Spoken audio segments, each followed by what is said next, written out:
ಇಲ್ಲೊಂದು ಸಮಸ್ಯೆ ಖಂಡಿತ ಇದೆ. ಹಲೋ ಯೂಟ್ಯೂಬ್ ಫ್ಯಾಮಿಲಿ, ನಾನು ಹೇಳಿದ್ದೆ ನಿಮಗೆ ಮೋಟೋ ವ್ಲಾಗ್ ಮಾಡ್ತೀನಿ ಅಂತ. ಸೊ ಈಗ ಅದಕ್ಕೆ ಬೇಕಾಗಿರ್ತಕ್ಕಂಥ ಒಂದಷ್ಟು ಪಾರ್ಸಲ್ ಐಟಮ್ಸ್ಗಳೆಲ್ಲ ಬಂದಿದೆ. ನೀವೇ ನೋಡ್ಬೋದು. ಈಗ ಏನೇನು ಬಂದಿದೆ ಅನ್ನೋದನ್ನು ಒಂದೊಂದಾಗಿ ಅನ್ಬಾಕ್ಸ್ ಮಾಡಿ ನೋಡೋಣ. ಓಕೆನಾ? ತೋರಿಸ್ತೀನಿ. ಏನೇನು ಬಂದಿದೆ ಅಂತ ನೋಡೋದಾದರೆ, ಒಂದು ಪೇರ್ ಆಫ್ ಗ್ಲೌಸನ್ನು ಬುಕ್ ಮಾಡಿದ್ದೀನಿ. ಮತ್ತು ಗಾಡಿ ವಾಶ್ ಮಾಡೋದಕ್ಕೆ ಮೈಕ್ರೋಫೈಬರ್ ಕ್ಲಾತು ವೈಪ್ ಮಾಡೋದಕ್ಕೆ. ನೆಕ್ಸ್ಟ್ ಬಂದು ವೀಲ್ ಬಂದು ಇದು ವಾಶ್ ಮಾಡೋದಕ್ಕೆ ಗಾಡಿದಕ್ಕೆ ತುಂಬ ಯೂಸ್ ಆಗುತ್ತೆ, ಸಾಫ್ಟಾಗಿರುತ್ತೆ. ನೆಕ್ಸ್ಟ್ ಬಂದು ಒಂದು ಮೈಕ್ ತೊಗೊಂಡಿದ್ದೀನಿ, ಬೋಯೋ ಕಂಪ್ನಿದು ಒಂದು ಮೈಕು.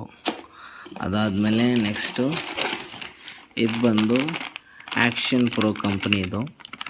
ಮೋಟೋ ವ್ಲಾಗ್ ಮಾಡಬೇಕಾದ್ರೆ ಹೆಲ್ಮೆಟ್ಗೆ ಮೌಂಟ್ ಮಾಡೋದಕ್ಕೆ ತುಂಬ ಯೂಸ್ ಆಗುತ್ತೆ. ನಾನು ಮೊಬೈಲನ್ನು ಕನೆಕ್ಟ್ ಮಾಡ್ತಾಯಿದ್ದೀನಿ, ಗೋಪ್ರೋ ಎಲ್ಲ ಇನ್ನೂ ತೊಗೊಂಡಿಲ್ಲ, ಇರೋ ಮೊಬೈಲಲ್ಲೇ ಮಾಡಬೇಕು ಅಂತ ಅಂದ್ಕೊಂಡಿದ್ದೀನಿ.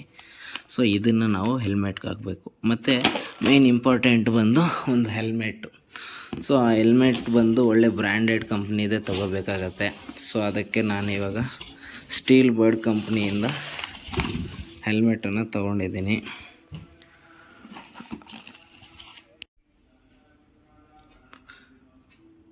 ಹೆಲ್ಮೆಟ್ ಎಲ್ಲ ಸಕ್ಕತ್ತಾಗಿದೆ. ಬಂದು ಒಂದು ಆರೆಂಜ್ ಕಲರಲ್ಲಿ ತೊಗೊಂಡಿದ್ದೀನಿ. ಸೂಪರ್ ಕಲರ್ ಇದೆ ಇದು. ಆ್ಯಂಡ್ ಈ ಹೆಲ್ಮೆಟನ್ನು ನಾವು ಹಾಫ್ ಹೆಲ್ಮೆಟ್ಟು ಮತ್ತು ಫುಲ್ ಹೆಲ್ಮೆಟ್ ಥರ ಕೂಡ ಯೂಸ್ ಮಾಡ್ಕೋಬೋದು. ಒಳ್ಳೆ ಕಲರ್ ಕೂಡ ಇದೆ, ಸೂಪರಾಗಿದೆ. ನನಗಂತೂ ಕ್ವಾಲಿಟಿ ತುಂಬ ಇಷ್ಟ ಆಗಿದೆ. ಅದು ಬೇರೆ ನಾನು ಇದೇ ಮೊದಲನೇ ಸರಿ ಹೆಲ್ಮೆಟನ್ನು ತೊಗೊಂಡಿರೋದು.